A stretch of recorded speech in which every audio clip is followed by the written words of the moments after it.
As I begin recording this lesson, I'm taken back to a specific moment in time. It's the spring of 2006.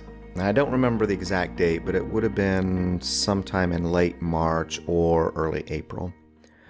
Several months earlier, I had resigned as the founding pastor of a church in Southern Illinois and returned to a management position in the newspaper industry, the industry I had left 4 years earlier to become an ordained minister and church founder.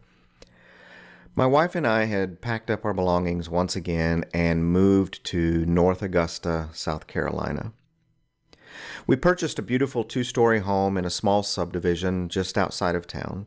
We loved everything about that house, with the huge back deck, large fenced backyard, and the many flowering trees that surrounded us with shade and color in both spring and fall.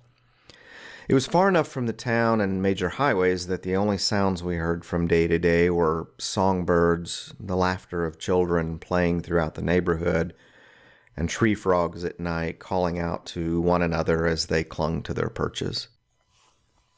On one particular day, I sat behind a desk in one of the upstairs bedroom that we had converted into an office, and the desk was up against the window that looked out over the backyard.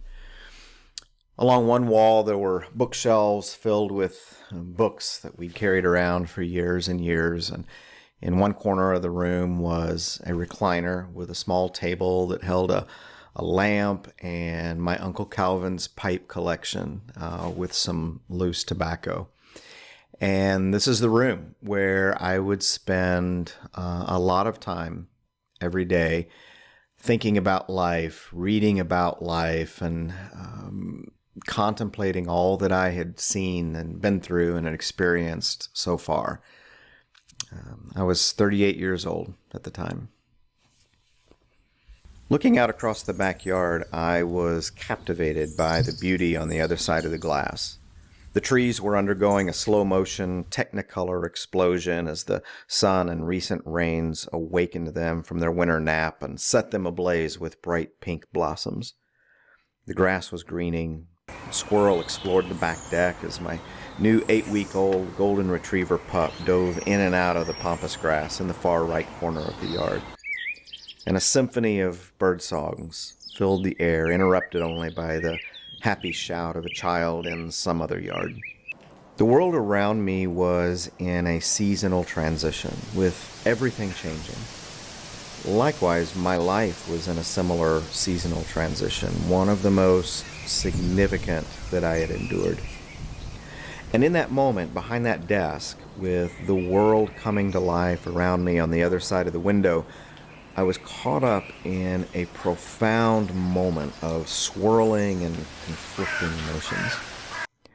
I felt peace and contentment, but at the same time, oddly enough, I felt apprehension and uncertainty, combined with regret and sadness over the previous 3 years of my life, with those thoughts being interrupted by glimpses of hope and optimism about what may be yet to come, along with a haunting fear that something dreadful may also be lurking around the next bend in the road.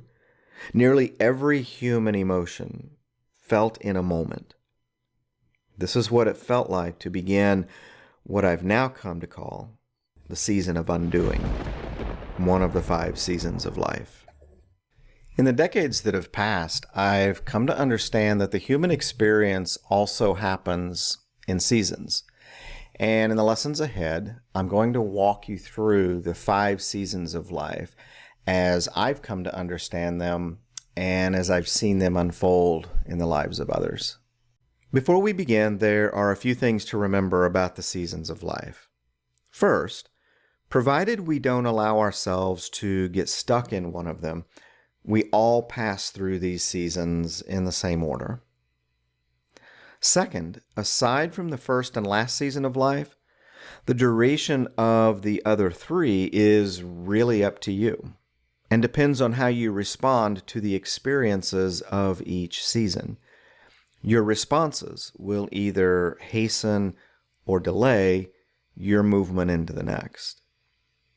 And third, the seasons of life do not change with a date on the calendar or at a specific age, but slowly evolve into each other with glimpses of the next season appearing in the current one, and moments of the previous season occasionally reappearing in the next.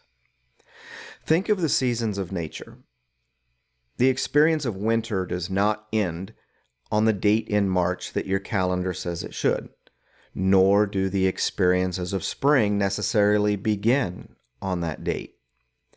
Warm, sunny days may happen in February, and cold, snowy nights may still occur in April. The seasons approach one another, intermingle, dance together briefly, before eventually parting ways. And so it is with the seasons of life. The seasons of life come and go, each with their own disruptions of and contributions to your life story. Some are frightening. Some are filled with joy and excitement as you see yourself coming to new places of growth and understanding.